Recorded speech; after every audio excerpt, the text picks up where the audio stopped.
My name is Simone Carter. I'm 34 years old, and I'm a criminal prosecutor in Chicago. 3 days ago, my identical twin sister showed up at my apartment at 2 a.m., covered in bruises so severe I thought she'd been in a car accident. When she whispered that her husband did this, and that it had been going on for 2 years, something inside me shattered. I made a decision right there that would change both our lives forever. I swapped places with her.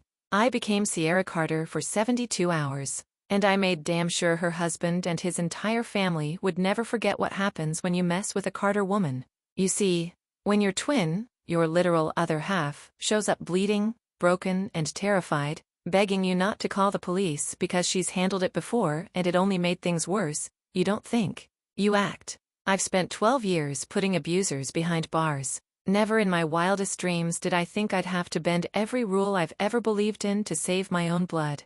But here we are. And I'd do it again, every single time. If this story resonates with you, hit that subscribe button right now. Turn on those notifications because you need to see how this ends. Drop a comment telling me what city you're watching from. I want to know how far this message reaches. And family, buckle up. Because what I'm about to tell you will have you on the edge of your seat from start to finish. Let me tell you something about me and Sierra.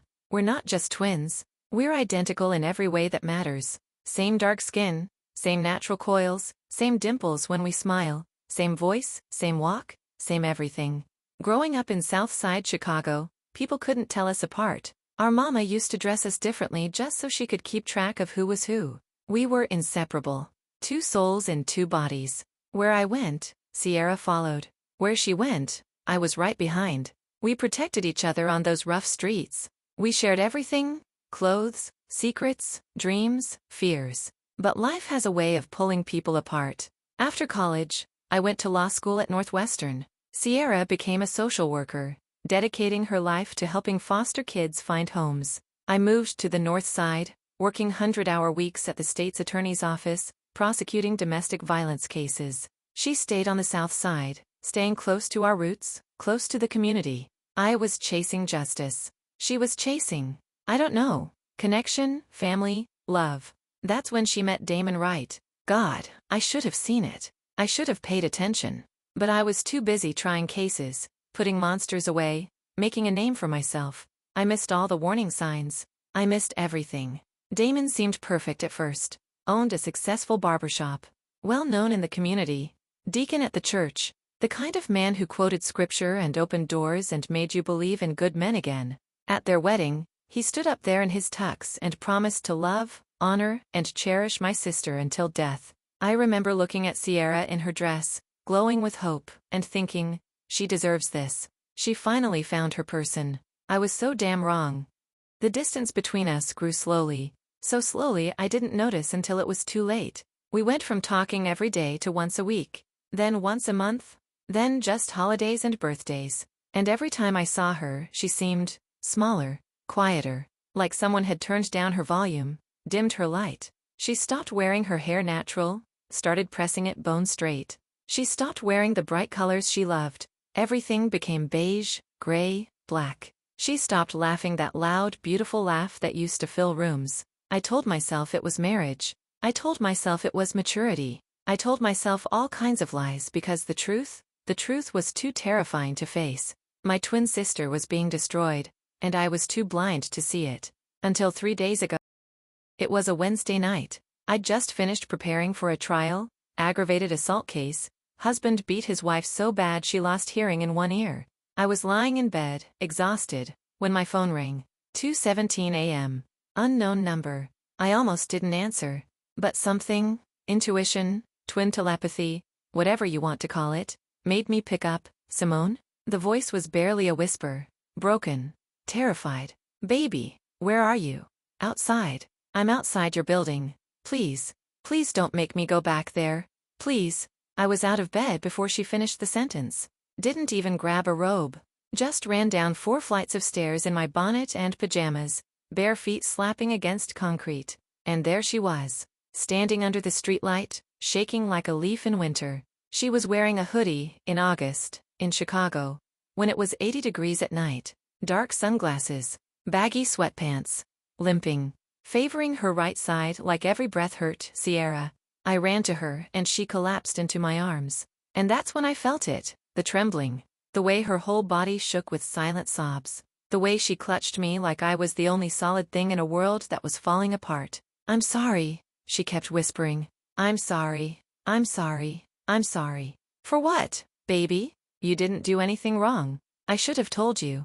I should have. But I was so ashamed." I pulled back, reached for her sunglasses. She grabbed my wrist. "Don't. Please don't, Sierra. Let me see." She shook her head, but I was already lifting them off her face. And what I saw made my blood turn to ice. If you're not subscribed yet, please hit that button right now. This story gets more intense, and you don't want to miss what happens next. Drop a justice in the comments if you believe abusers should pay. Let's keep going. Her left eye was swollen completely shut. The skin around it was purple-black, with hints of yellow and green, old bruises healing under new ones. Her lip was split open, crusty with dried blood.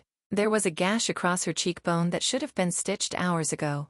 But it was her neck that made me see handprints, clear as day, 4 fingers on one side, a thumb on the other. Someone had choked my sister. Someone had put their hands around her throat and squeezed until she couldn't breathe. Who did this? But I already knew. "Simone, please don't." WHODID, this. It was an accident. He didn't mean. "Don't." My voice cracked. "Don't you dare make excuses for him. Damon did this." She nodded, tears streaming down her face. "Take off the hoodie, Simone. Now." She hesitated. That hesitation told me everything. But I needed to see. I needed the full picture. So I reached out and pulled the hoodie off myself. Oh God. Oh God. Her arms were covered in bruises. Old yellow ones fading into fresh purple ones. There were belt marks across her shoulders where she'd tried to shield herself. Cigarette burns dotting her collarbone like a sick constellation. And on her wrists, rope burns. Raw, red, infected. He'd tied her up. That son of a bitch had tied up my sister. Something inside me broke. Not broke, exploded. Shattered into a million pieces. A rage so pure and hot, it burned through every professional boundary I'd ever built. Every ethical line I'd sworn to uphold. "How long?" I managed to ask through clenched teeth. 2 years. 2 years. 2 years of this hell, and I hadn't known. Hadn't seen. Hadn't been there. "Tell me everything," I said, my prosecutor voice kicking in. "From the beginning. Every detail. I need to know what we're dealing with." We went upstairs to my apartment. I made her tea she couldn't drink because her hands were shaking too badly. I cleaned her wounds as gently as I could while she told me everything. And Jesus Christ, the things she told. It started 6 months after the wedding. Control disguised as care. Damon wanted to know where she was every minute. Who she was talking to. What she was doing. He said it was because he loved her so much. Couldn't stand the thought of anything happening to her.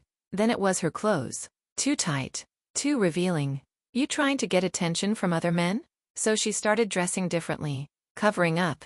Disappearing. Then it was her friends. He didn't like them. Said they were bad influences. Said they didn't understand their marriage. So she stopped seeing them.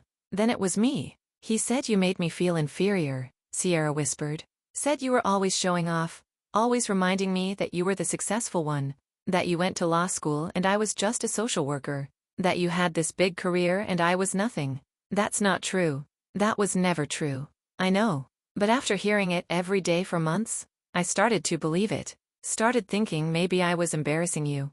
Maybe you were ashamed of me. Never. Not once. Not ever. So I stopped calling. Stopped visiting. And that's when it got worse. The first time he hit her was over burnt chicken. She'd been at work late. A foster kid was having a crisis, threatening to run away. Sierra stayed with her, talked her down, made sure she was safe. By the time she got home, it was 9 p.m. and Damon had been waiting for dinner. The chicken she'd left in the oven was charred black. He grabbed her by the hair, dragged her to the kitchen, and slammed her face into the oven door. "If you're going to cook like trash, you can eat like trash." He made her eat a piece of that burnt chicken, made her chew and swallow while he watched. The next morning, he brought her flowers. Cried, apologized, swore it would never happen again. But it did. Again and again and again. Every time he lost money on sports betting, and he bet constantly, thousands of dollars a week, he came home and took it out on her. Every time his barbershop had a slow day, she paid for it. Every time his mother called to complain about something, Sierra became the punching bag. And speaking of his mother, family, if this is hitting you in your chest, I need you to hit that like button and share this video. Someone in your life needs to hear this story. Comment below if you've ever known someone in this situation. Let's build awareness. Now let's talk about Damon's family, because they made everything worse. Mrs. Gloria Wright, Damon's mother. She moved in with them a year into the marriage. And that's when things escalated from bad to nightmare. Because Gloria didn't just enable her son's abuse, she participated. Sierra told me about the psychological torture, how Gloria criticized everything she did. Her cooking was too spicy or too bland. Her housekeeping wasn't good enough. Her social work job was beneath the family. Her clothes were too nice for someone who contributes so little. Never mind that Sierra was working 50-hour weeks counseling traumatized children while managing a household. Gloria treated her like a servant. And then there was Keisha, Damon's younger sister. She'd gotten kicked out of her apartment for not paying rent and moved in temporarily. That was 8 months ago. Keisha treated Sierra like the help. Demanded Sierra cook her favorite meals, do her laundry, clean her room. And if Sierra ever said no, ever pushed back, Keisha would run crying to Damon. And Damon would make Sierra pay for disrespecting his family. So it wasn't one abuser. It was 3. A whole system designed to break my sister down piece by piece. But the thing that pushed me over the edge, the thing that made me see red, was what she told me about the night before. Sierra had come home from work exhausted. One of her kids had been placed in emergency foster care after his parents were arrested. She'd spent hours doing paperwork, making calls, trying to find him a safe place. When she walked in the door at 8 p.m., Gloria was waiting. "Where have you been? Damon's been home for an hour and there's no dinner." "I'm sorry. I had an emergency at work." There's always an emergency. You prioritize those kids over your own family. Sierra went to the kitchen to start cooking. But she was exhausted. Her hands were shaking. And when she went to drain the pasta, she dropped the pot. Boiling water splashed on the floor. That's when Damon came in. "What the hell is wrong with you? You can't even boil pasta without making a mess?" "I'm sorry, I'll clean it up."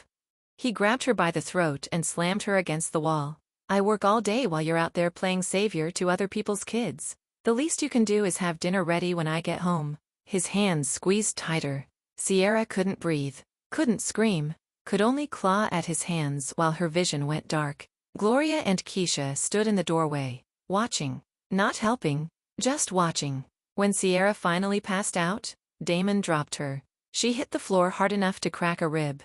She woke up an hour later, alone on the kitchen floor, lying in cold pasta water and broken glass. That's when she made the decision to leave, to come to me, to finally ask for help. Subscribe right now if you believe Sierra deserves justice. Comment Sierra if you're ready to see what I did next. Because family, I'm about to tell you how I became her for 3 days.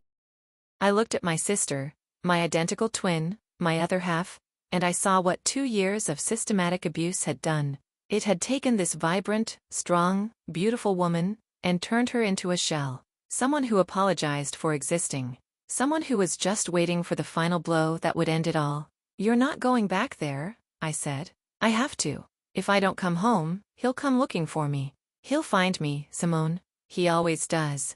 "No. You won't go back. But someone will." She looked at me confused. "We're going to switch places," I said. My prosecutor brain was already working, already building the case. "You and me. We're identical. No one can tell us apart. We used to fool our own mama. You're going to stay here, safe, where he can't touch you. And I'm going to go be Sierra for 3 days. Just 3 days. And I promise you, when I'm done, he'll never hurt you again." "Simone, no. You don't understand. He's dangerous. He'll kill you if he finds out."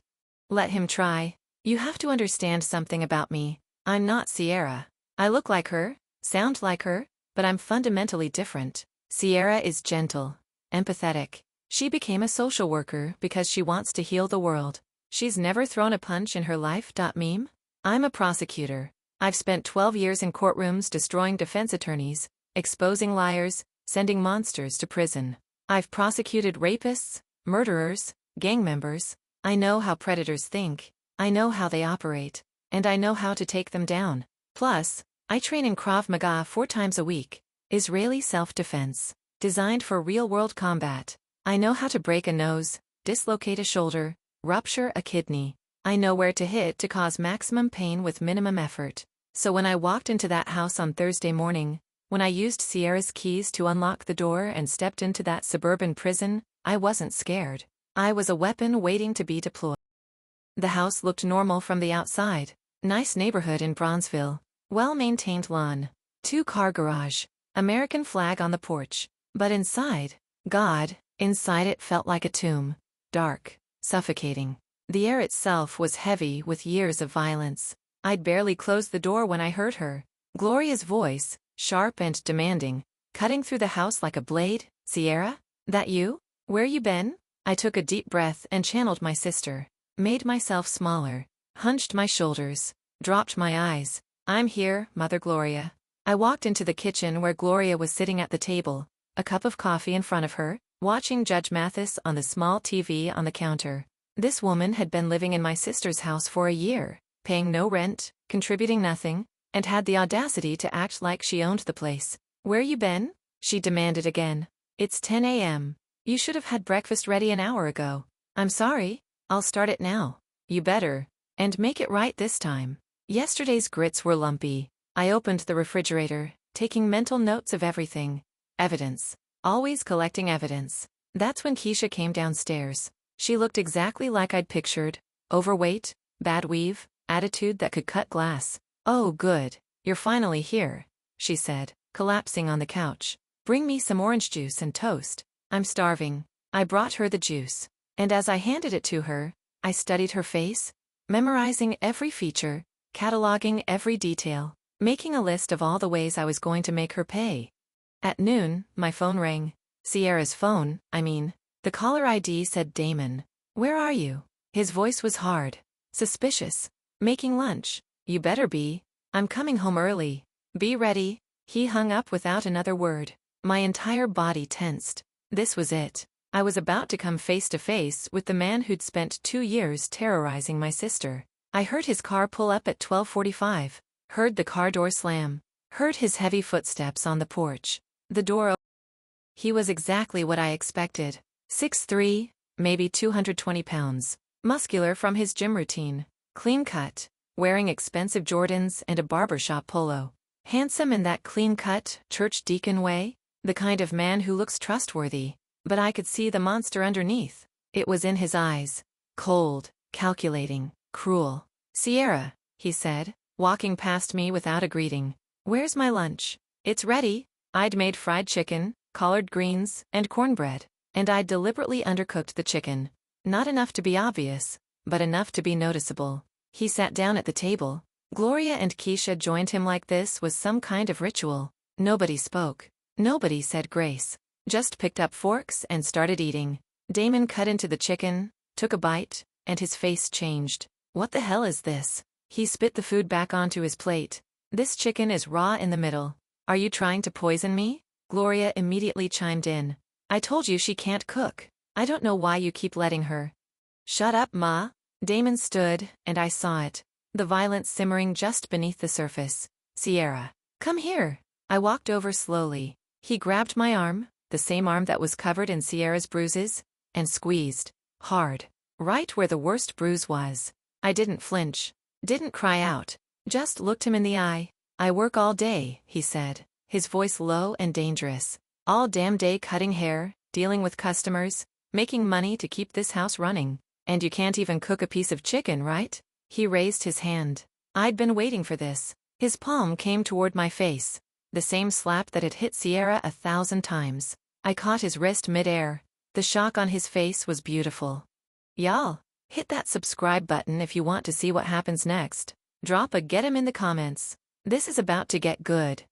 Damon was a big man. Used to overpowering a woman 30 pounds lighter than him. Used to Sierra cowering in fear. But I'm not.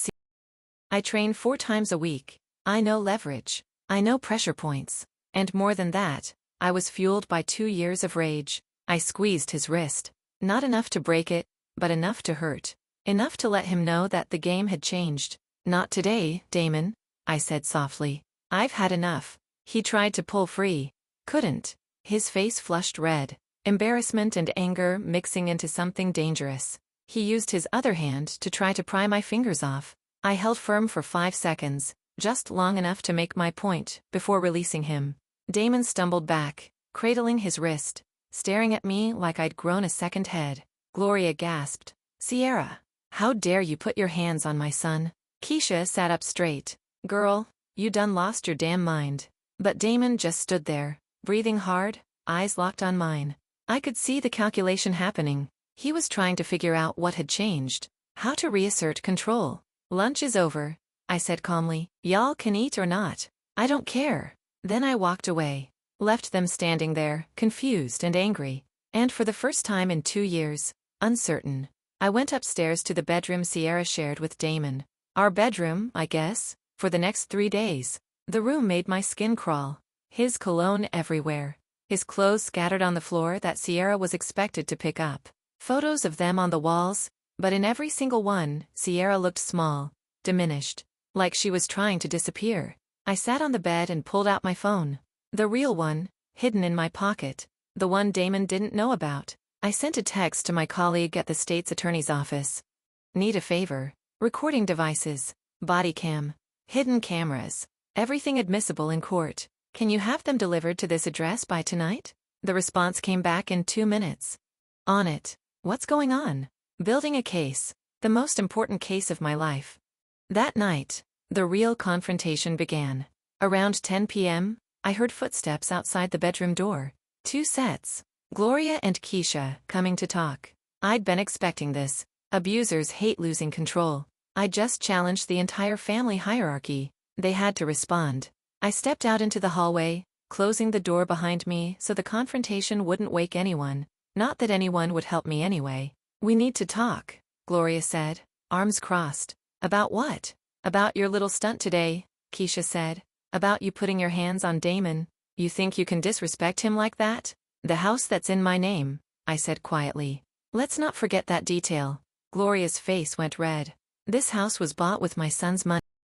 "Actually," I said, and now I let my prosecutor voice come through, "the down payment came from Sierra's parents. The mortgage is in Sierra's name. The deed is in Sierra's name. Legally, this is Sierra's house. You and your daughter are guests. Guests who don't pay rent, don't contribute to bills, don't help with anything." Both women looked shocked. Sierra had never talked like this, had never known these things, had never stood up for herself. "I don't know what's gotten into you," Gloria said, stepping closer, "but this attitude stops now." Keisha moved to my other side, flanking me. "Yeah, somebody needs to teach you some respect." She shoved me. Not hard, but enough to make a point. Enough to establish physical dominance. I didn't move, didn't even rock back. Just stood there, solid, and stared at her. "Don't touch me again." "Or what?" She shoved me harder. I still didn't move. "Let me explain something to both of you," I said, my voice ice cold. "Every bruise on Sierra's body has been photographed, every injury documented, every instance of abuse recorded. That constitutes felony domestic violence. And you too?" I looked between them. "You're accessories. You participated. You encouraged it. You physically attacked her yourselves. That's conspiracy to commit assault. In Illinois, that carries 5 to 10 years. Both women had gone pale. "So here's how this is going to work," I continued. "You're going to go back to your rooms. You're not going to touch me. You're not going to threaten me. And tomorrow, we're all going to have a very serious conversation about the future of this household. Are we clear?" Gloria found her voice. You can't prove any of that." I smiled. "I'm a prosecutor, Gloria. Proving things is literally what I do." I turned and walked back into the bedroom, closing the door behind me, leaving them standing in the hallway, stunned into silence. If you're loving this, smash that subscribe button and drop a comment. Tell me what you think happens next. Let's keep. That night, while Damon slept on the couch, too drunk and too confused to come upstairs, I installed everything. Hidden cameras in every room.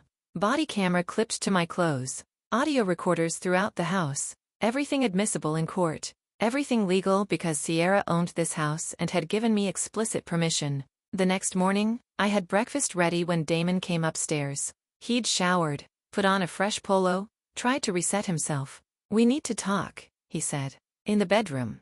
Now, I followed him upstairs. He closed the door and turned on me immediately. He grabbed my arm, the same bruised arm, and squeezed with all his strength. His fingers dug into Sierra's bruises, creating fresh pain on top of old trauma. "I don't know what's gotten into you," he said, his face inches from mine. "But it stops. Today, right now. You're my wife. You do what I say. You show me respect. Do you understand? You're hurting me, Damon. Good." He squeezed harder. "Maybe you'll remember this feeling. Maybe you'll think twice before embarrassing me again." I didn't fight. Didn't resist. Just let him dig those fingers in deeper. Let him create new bruises on top of old ones. Because every second was being recorded. The body camera was capturing everything. The hidden camera in the bedroom was getting perfect angles. The audio recorder was picking up every word. Evidence. Always building evidence. "You think you can just change?" Damon continued, his voice rising. "Think you can grow a backbone? You're nothing without me. Nothing. You were a nobody social worker when I met you. And you're still nobody. Is that what you tell yourself?" His hand came up, closed fist this time, ready to punch. That's when I moved. I'd been still, passive, letting him think he was in control. But now I shifted my weight, redirected his arm, and used his own momentum against him. One quick foot sweep and Damon Wright, 6'3", 220 pounds, crashed to the floor. I stood over him. "Don't try that again." Then I walked out, leaving him on the ground, shocked and furious. Damon couldn't control me physically, so he did what abusers do when they lose physical dominance. He called the police. The officers showed up an hour later. 2 black cops, one veteran officer who'd seen everything, one younger cop still learning.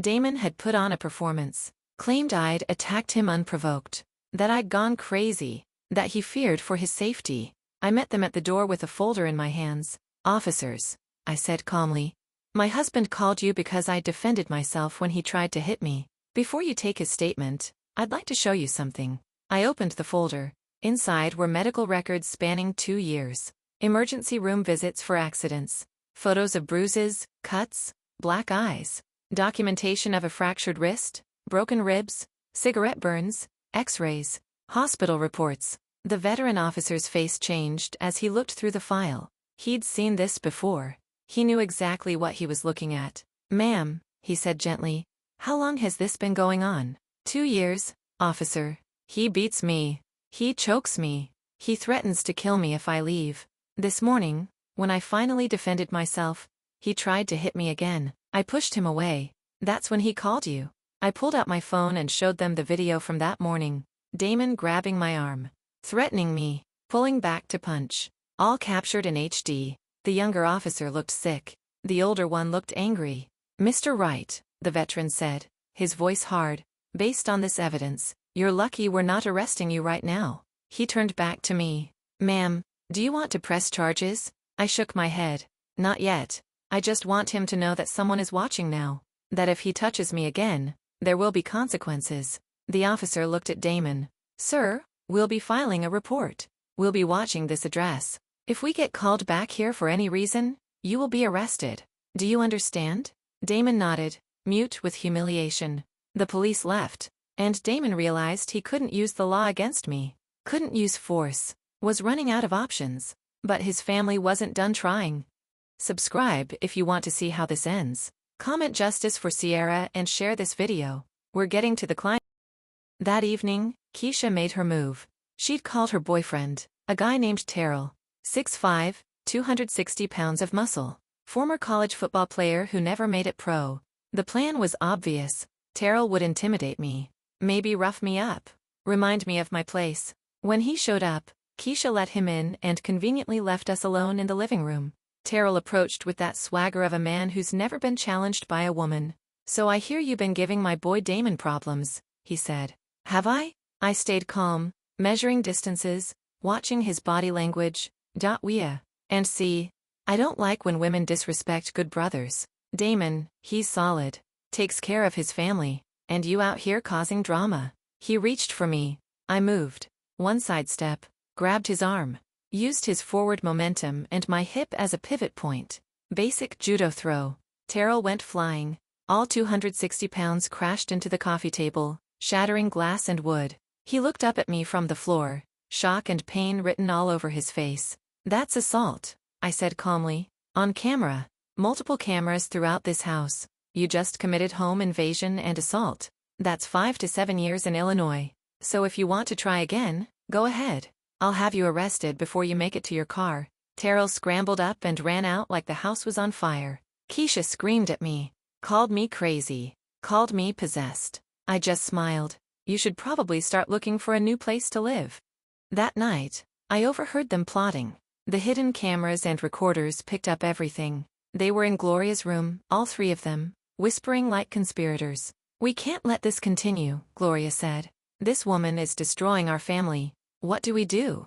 Damon asked. "We can't touch her. Can't call the cops. We need to get rid of her," Keisha said. Long silence. "Not like that," Gloria said quickly. "But we need to. Remove her from the picture?"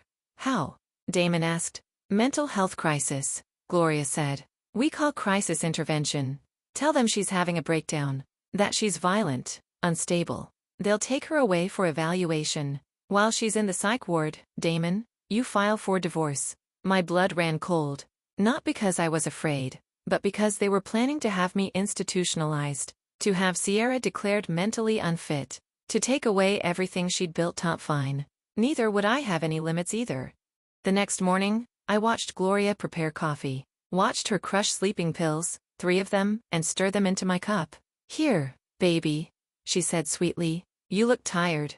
I took the cup, brought it to my lips, pretended to drink. Then, when no one was looking, I poured it into a plant. I sat on the couch, pretending to get drowsy, let my head nod, closed my eyes, slowed my breathing. "It's working." "Call the ambulance," Damon said. "Wait," Gloria said. "Make sure she's really out." I kept my breathing steady, slow, deep. Let them think they'd won. Gloria approached, shook my shoulder. Sierra, can you hear me?" I didn't respond. Stayed limp. "She's out," Gloria said triumphantly. "Call them." Now, that's when I opened my eyes and sat up. All 3 of them jumped back like I'd risen from the dead. "I didn't drink it," I said calmly. "I watched you crush those pills, Gloria. I watched you stir them in. And I recorded all of it. Attempted poisoning. That's a Class 2 felony in Illinois. 10 to 20 years minimum." Gloria's face went from triumph to terror. "I also recorded your planning session last night," I continued. "Conspiracy to commit false imprisonment. Filing false reports with mental health services. Attempted fraud. Shall I keep going? Because I'm a prosecutor. I know exactly what crimes you've committed." All 3 stood frozen. The walls were closing in. "Here's what's going to happen," I said, standing up and walking to my bag. I pulled out a folder, thick, organized, color-coded tabs. "We're going to sit down at that table, and you're going to listen very carefully." They sat. They had no choice.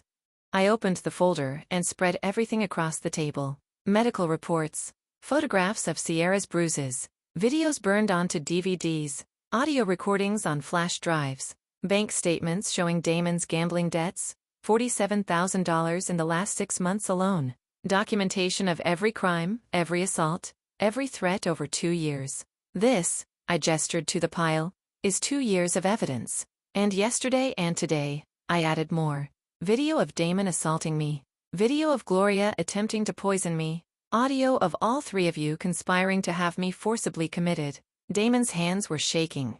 Who are you?" I smiled. "I'm Sierra's twin sister, Simone Carter, Assistant State's Attorney, and I've spent the last 3 days documenting every single crime you've committed against my sister." The color drained from their face. You tricked us," Keisha whispered. "I did.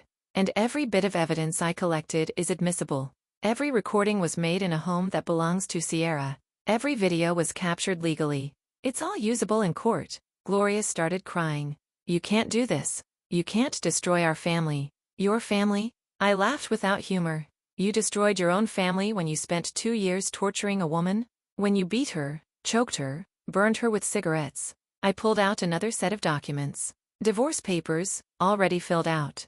"You have 2 choices," I said. "Only 2. Choice 1.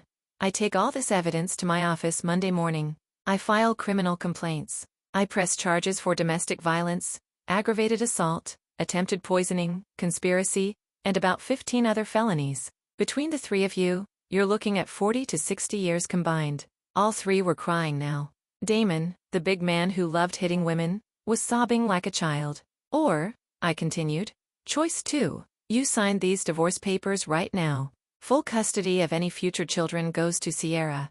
You pay spousal support of $2,500 a month for 5 years. That's $150,000 total. The house stays with Sierra. It's in her name anyway. Damon, you and your mother and sister have 48 hours to move out. I file restraining orders for all 3 of you. 500 feet minimum at all times. And you never, ever contact Sierra again. We don't have that kind of money, Damon said. I smiled coldly. Yes, you do. You've got $34,000 in your business account, Damon. Gloria, you have that settlement from your husband's wrongful death suit.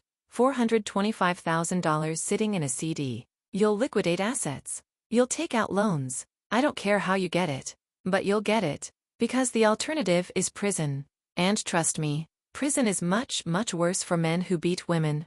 I let that sink in. You have until 5 p.m. today to decide. If you choose option 2, we go to my office and file everything properly. If you choose option 1, or if you don't choose at all, I make a phone call and you're all in handcuffs by dinner. I gathered my evidence. I'm leaving now. When I come back at 5 p.m., I want your decision. Family, if you're on the edge of your seat right now, smash that subscribe button. Comment what you think they chose, and please share this video. Someone needs to hear this message. I drove straight to my apartment. Sierra was waiting, pacing, terrified. When I walked in, she ran to me. Simone? Oh my God. Are you okay? Did he hurt you? I'm fine. More than fine. It's over, Sierra. It's done. What do you mean? I mean in about 3 hours you're going to be legally free. Permanently? I told her everything. Showed her the evidence. Explained the choice I'd given them. Sierra cried. Not sad tears. Relief tears. Freedom tears. The kind of tears that come when a weight you've carried for years finally lifts. At 4:30, my phone rang. Damon's number. We'll sign, he said, his voice hollow. We'll do whatever you want. I'll be there in 20 minutes. And Sierra's coming with me. We walked in together. Me and Sierra, identical twins, side by side. The looks on their faces when they saw both of us, priceless. Absolute shock and horror. Hello, Damon, Sierra said softly. Her voice was still gentle, but there was steel underneath now. But, how? Damon's mouth opened and closed. My sister saved me, Sierra said. She did what I couldn't do. She fought back. And now you're going to give me my life back. I spread the papers on the table. Sign. Every page. Every line. Every initial. Damon picked up the pen with shaking hands. He looked at the papers, at the life he was losing, at the consequences of his choices. Then he looked at me. I could kill you for this. I leaned in close. Try it. Give me one reason to skip civil court and go straight to criminal charges. He signed. Every page. His hand shook, but he signed. Gloria signed her agreement. She looked at me with pure hatred. You're evil. No, I said. I'm justice. Keisha signed without a word. When all the papers were signed, I gathered them. Legal, binding, enforceable. You have 48 hours to be out of this house, I said. Take your belongings. Nothing that belongs to Sierra. I'll be here with the sheriff's deputy to supervise. If you're not out, you'll be removed by force. Damon stood. For a moment, I thought he might try something. I was ready. But he just stood there, broken. Who are you? He asked. Someone who loves her sister more than she fears you? I said. Come on, Sierra. Let's go home. We walked out hand in hand, leaving 2 years of hell behind us, walking toward. The transformation was beautiful. Sierra smiled again. Really smiled. Not the forced, frightened smile from before. Real joy. She went back to social work with a new passion. Started a support group for domestic violence survivors.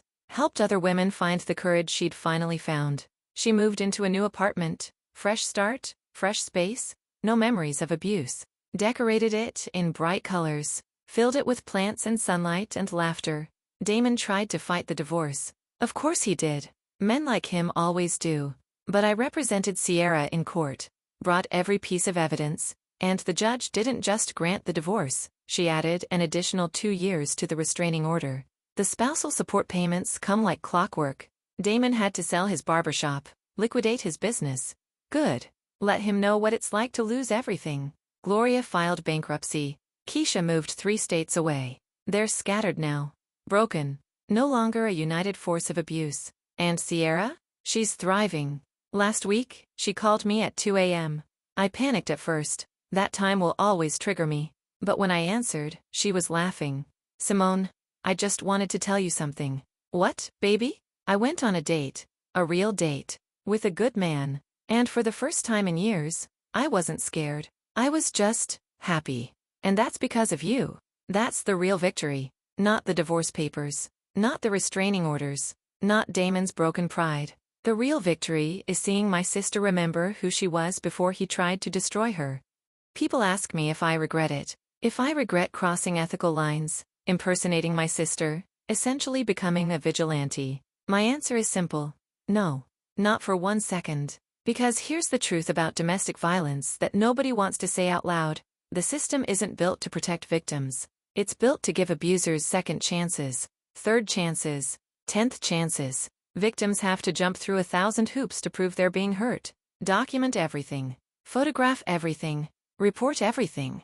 And even then, even with mountains of evidence, abusers walk free more often than not. The system failed my sister for 2 years. Police came to that house 4 times on domestic disturbance calls. 4 times they left without making an arrest because Sierra was too scared to press charges. So I became the system. I became her protection. I became her justice. Was it legal? Most of it, yes. The impersonation was ethically gray, but not technically illegal since Sierra gave me permission. The recordings were legal, made in her home with her consent. The evidence was admissible. Was it right? Absolutely. To everyone watching who might be in Sierra's situation, listen to me carefully. You deserve better. You deserve safety. You deserve peace. You deserve a life without fear. I know he's told you you'll never make it without him. That no one else would want you. That you're crazy. That it's your fault. That if you leave, he'll kill you. That he'll take your kids. I know. Because it's the same playbook every abuser uses. But you can escape. You can survive. You can build a new life. Document everything. Take photos. Save texts. Build evidence. Reach out to domestic violence organizations. They have resources, shelters, legal advocates, safety planning experts. And when you're ready, when you have your plan, leave. Don't look back. The most dangerous time is right after you leave. That's when they escalate. But staying is more dangerous. Staying is a death sentence. My sister stayed 2 years. If she'd stayed longer, Damon would have killed her. I know it. She knows it. So she left. And yes, it was dangerous. But she survived. She's thriving. And you can too. To everyone watching who isn't in an abusive relationship, pay attention. Look for the signs. Your sister, your friend, your coworker, they might be suffering in silence. Long sleeves in summer, canceled plans, weight loss, anxiety, depression, excuses for their partner's behavior. Don't ignore it. Ask directly, are you safe? Is he hurting you? Believe them when they tell you. Don't judge them for staying. Just offer support. And if you're in a position to help, like I was, do it. Use your privilege. Use your resources. Use your strength. The system is broken. It fails victims every day. So we have to be the safety net. Final words. I'm Simone Carter. I'm 34 years old. I'm a prosecutor who spent 3 days impersonating my twin sister to save her from her abusive husband. And I'd do it again in a heartbeat. If this story moved you, subscribe to this channel. Turn on notifications. Share this video with someone who needs to hear it. Comment below telling me where you're watching from. Tell me if you've survived something like this. Tell me if you know someone who needs help. Let's build a community of survivors and supporters. People who refuse to stay silent. Because silence is what abusers count on. Silence is what lets them continue. Silence kills. So let's make noise. Let's talk about domestic violence. Let's talk about the system's failures. Let's talk about creative solutions and the power of love to overcome evil. My sister is free now.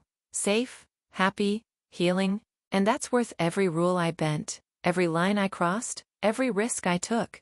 Thank you for watching. Thank you for caring. Thank you for being part of the solution. Stay safe, and remember, if you're in danger, reach out. If someone you love is in danger, step up. We're all we've got. This is Simone Carter signing off. Subscribe, share, save a